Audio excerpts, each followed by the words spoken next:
स्वतःच्या मर्जीने केलीस का? हो.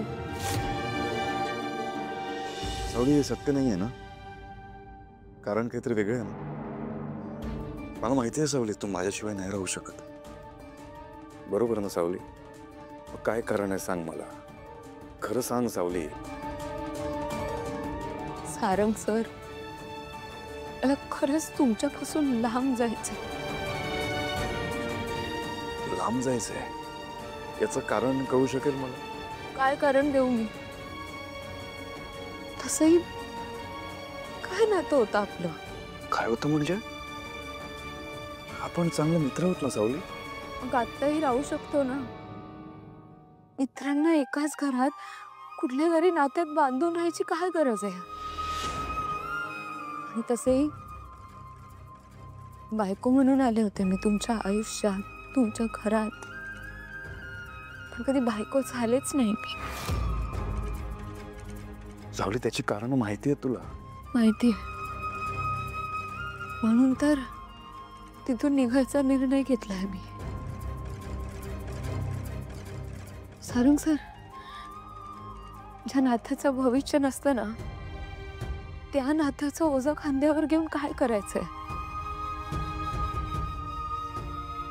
ते सोडून दिलेलंच बरं असतं. आता मी जे सांगते ना, ते नीट ऐका. मला तुमच्या बरोबर नाही राहायचं. मी स्वतःच्या मर्जीने तुम्हाला घटस्फोट दिला. मी तुमच्या आयुष्यातून कायमची निघून आले. आपलं नातं संपलंय. हो हो हो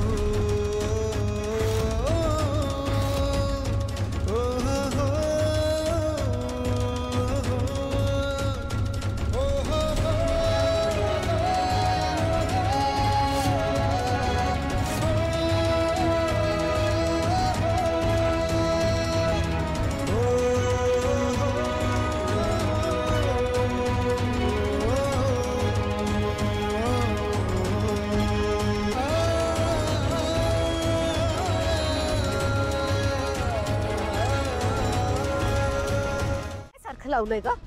तारा पळून गेली. कितीला बोलशील?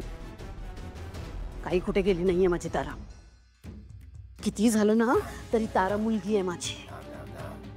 मी आई आहे तिची. जन्म दिलाय मी तिला. आणि नुसता जन्म नाही दिलाय,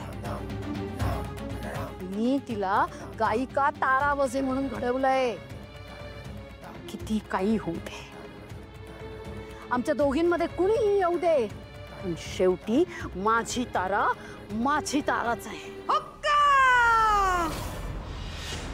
मला एक सांगा माई, या पुढे जेव्हा पण तुम्ही त्या मेंढ्यांच्या घरात उभं राहाल, काय किंमत मिळणार आहे तुम्हाला? हा, काय किंमत मिळणार आहे तुम्हाला? मला तर एक वेगळीच भीती वाटते बाई. त्या घरात ताराचं सत्य सगळ्यांना कळलं तर आपण काहीतरी केलं पाहिजे. काहीतरी निर्णय घ्यायला लागेल. असं उभं राहून नाही चालायचं माई. तर सगळ्यांना सत्य कळायच्या काहीतरी करायला हवं. आणि आपण जर काही केलं नाही ना, तर मग हा मिळालेला पैसा, ही मिळालेली श्रीमंती, हा सगळा मान सन्मान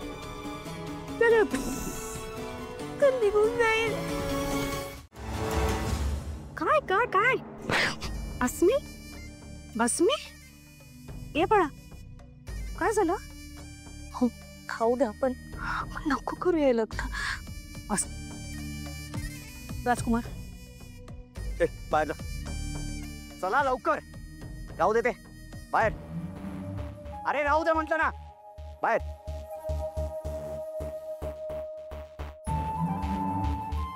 काय झालं सांग मला. रडायचं नाही. काय झालं सांग. त्याची इच्छा नाही हो माझ्याशी लग्न करायची. या घरात काय भविष्य असेल माझं? त्याच्याशी लग्न करून काय मिळवणार आहे? संपूर्ण आयुष्य घालवायचंय त्याच्यासोबत.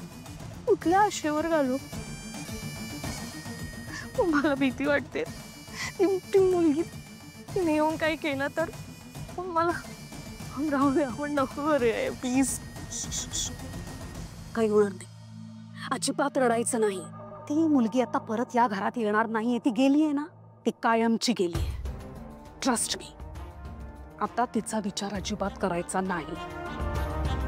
सारंगचं तिच्याबरोबरचं लग्न माझ्या मनाविरुद्ध झालं होतं आणि ते लग्न सुद्धा मला, सारंगला, आपल्याला सगळ्यांना फसवून केलं होतं. माहितीये ना तुला? सारंगचं तिच्यावर अजिबात प्रेम नाहीये. सारंगचं तुझ्यावर प्रेम आहे. एकदा का लग्न झालं ना की त्याला सगळ्या गोष्टी आठवतील आणि आय एम व्हेरी शुअर तू पुन्हा एकदा त्याचं मन जिंकशील. आता टेन्शन घ्यायचं नाही. सारंगने मला शब्द दिला की नाही, ते सगळं तुझ्या समोर घडलं ना. सोहमला या घरात प्रवेश मी एका बोलीवर केलाय की सारंग तुझ्याशी लग्न करायचं आणि सारंग त्याचा शब्द पाळतो. तुला सुद्धा माहितीये. महत्वाचं म्हणजे तो माझा शब्द पडू देणार नाही, तेव्हा तो तुझ्याशी लग्न करणार. रडायचं नाही, आता बिनधास्त राहा. मी आहे ना. तू आता माझ्या घरची सून होणार आहेस. माझं इतक्या वर्षांचं स्वप्न तू पूर्ण करणार आहेस बाळा. माझ्या घरात आता पाळणा आणणार.